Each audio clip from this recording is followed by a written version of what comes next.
এর বিরুদ্ধে সবসময় আমাদের কথা বলতে হবে। যারা চাঁদাবাজ, যারা বোমাবাজ, যতই এটা তো স্বাধীনতা হলো না। আমরা তো আপনাদের কাছ থেকে স্বাধীনতা, ভদ্রতা, আমি তো শিষ্টাচার প্রত্যাশা করি। একজন কথা বললে আরেকজন কথা বলতে হয় না। বাংলাদেশের স্বাস্থ্য ব্যবস্থাকে এগিয়ে নিতে ন্যাশনাল হেলথ অ্যালায়েন্স NHA নামের একটি সংগঠন আত্মপ্রকাশ করেছে। জুলাইয়ের চেতনায় উদ্বুদ্ধ হয়ে নতুন এ স্বাস্থ্য সংগঠনের আত্মপ্রকাশ। বুধবার দুপুরে ঢাকা রিপোর্টার্স ইউনিটিতে একদল স্বাস্থ্যকর্মীর সমন্বয়ে গঠিত এ সংগঠন আত্মপ্রকাশ করে। এ দলে আছেন চিকিৎসক, নার্স, টেকনোলজিস্ট, ফিজিওথেরাপিস্ট, ফার্মাসিস্ট সহ স্বাস্থ্যের সকল কর্মী। অনুষ্ঠানে আমন্ত্রিত অতিথিরা তাদের বক্তব্যে বলেন, এখনই সময় স্বাস্থ্য পেশাজীবীদের ঐক্যবদ্ধ হয়ে নতুন বাংলাদেশ গড়ার স্বপ্নে জুলাই আন্দোলনের অঙ্গীকার বাস্তবায়ন করার। চিকিৎসা পাবার অধিকার কোনো রাজনৈতিক পরিচয়ের উপর নির্ভর করে না উল্লেখ করে এনসিপির নেতারা বলেন, জুলাই অভ্যুত্থানে আহতদের চিকিৎসা থেকে বঞ্চিত করেছিল হাসিনা সরকার। একটু যদি ব্যাকগ্রাউন্ডটা আমরা দেখি, স্বাস্থ্য খাতের কি অবস্থা, গণঅভ্যুত্থানে কি হয়েছিল আপনারা অনেকেই দেখেছেন। যারা আহত ছিলেন তাদেরকে কিন্তু চিকিৎসা পেতে অনেক বেগ পেতে হয়েছে। যারা স্বাস্থ্যকর্মী ছিলেন, ডাক্তার ছিলেন, নার্স ছিলেন, তাদেরকে কিন্তু সরাসরি নির্দেশ দেওয়া হয়েছিল আহতদেরকে চিকিৎসা না দিতে। পুলিশ এসে ইনস্ট্রাকশন দিয়ে গিয়েছে রোগী যাতে ভর্তি না হয়, রোগী যাতে ভর্তি না নেওয়া হয়।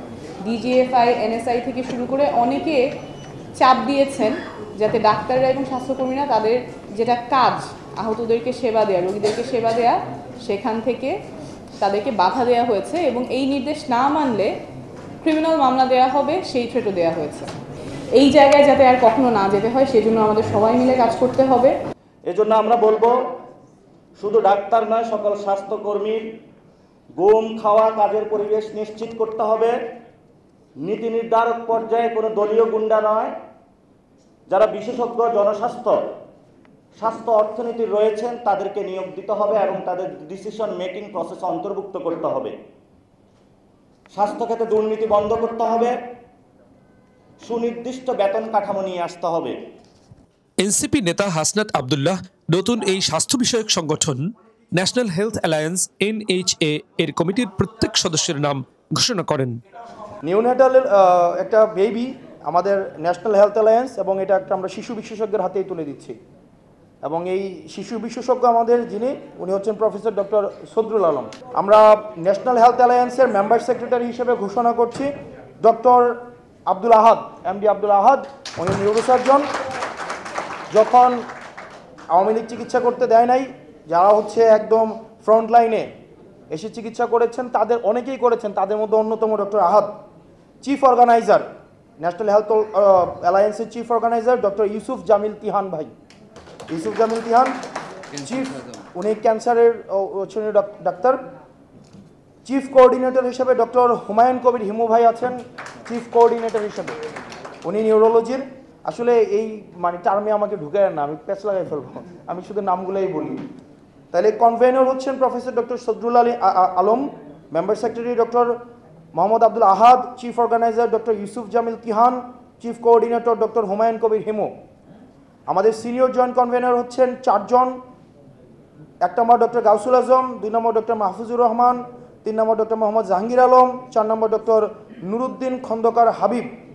Senior joint member secretary doctor Zeba un Nahar, doctor Ismail Hossain, doctor KM Sabbir Ahmed Psaki.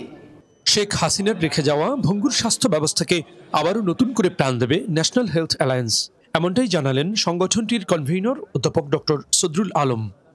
যে আজকে আমরা সবাই খুব মুক্তভাবে শ্বাস নিতে পারছি, কাদের জন্য? যারা এভাবে হাত তুলে বুক পেতে বুকের রক্ত দিয়েছে, সে আবু সাইদ, মুগ্ধ, ওদের জন্য। আমরা ওই সময় যারা ইনজুর্ড হয়েছিল হাসপাতালে, আপনারা জানেন যে ডাক্তাররা কিভাবে সেবা দিয়েছে।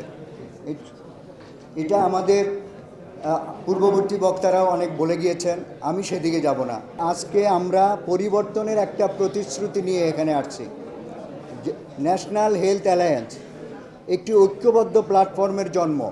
রাজনীতির বাইরে এসে স্বাস্থ্য ব্যবস্থা হবে জনতার, এই স্লোগানকে সামনে রেখে একটি মানবিক স্বাস্থ্য সেবা সংগঠন হিসেবে নিজেদেরকে প্রতিষ্ঠিত করতে চায় সংগঠনটি, এমনটাই জানালেন সংগঠনের নেতারা।